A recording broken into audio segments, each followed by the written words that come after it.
every organization is a social organization. It just depends how open you are about it. Even if it's a matter of nobody hangs out, nobody talks to each other, nobody ever gets together after work, that's still a type of social organization or disorganization. It depends what it is. So figure out what it is within your organization that you want it to be. It's a process by which individuals learn values, expected behavior, social knowledge. You have that aspect of it. You'll see it sometimes in different groups.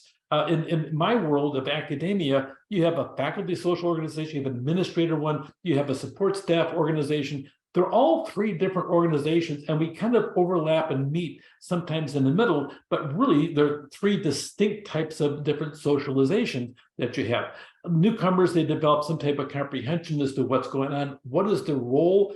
I've learned more about my profession by listening to people in simple illustrations, but I do this, than by going to different workshops and seminars. So it depends what it is. Be careful about running people into different training. A lot of time that personal mentorship is the best way, because it not only teaches people, it gives them experience in the aspect of what the other person had gone through, but they also start forming some type of social relationships on that as well.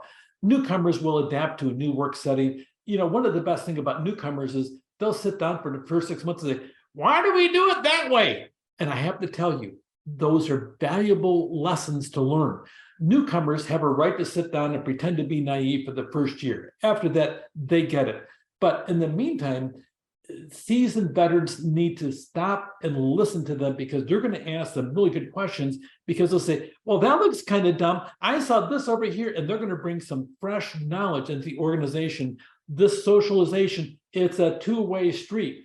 You have the mentors trying to help them, but the mentors should be trained also to listen to the new people, because they'll bring some new wisdom that may not have been around the organization for a long time, if ever. Pay attention, they'll adapt, but also adapt to their change that it can bring. So adopt new team norms and behaviors, sometimes by listening to the newcomers. And because they have a diverse work experience, they can adjust better inside the organization if you sit down and give them the opportunity to talk in the process. The stages of socialization, the pre-employment, you sit down, you sit down and interview them, and you're all excited. The best day, yes, we hired the best candidate. And then you test the expectations except with the perceived realities.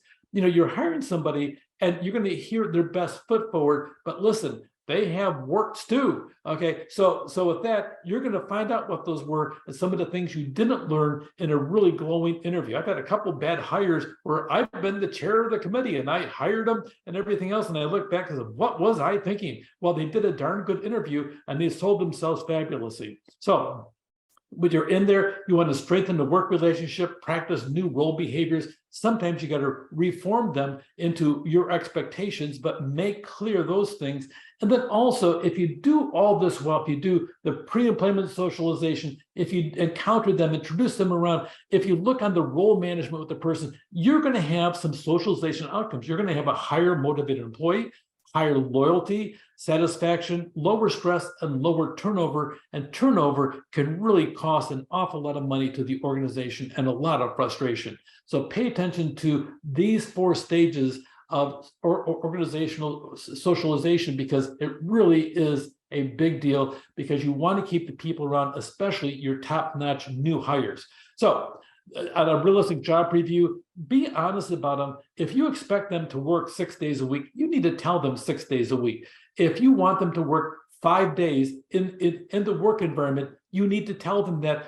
Don't sit down and tell them something different. Says, well, 3 days a week, but we prefer to be here 5, but 3 days is good. Okay, you can work 2 days from home.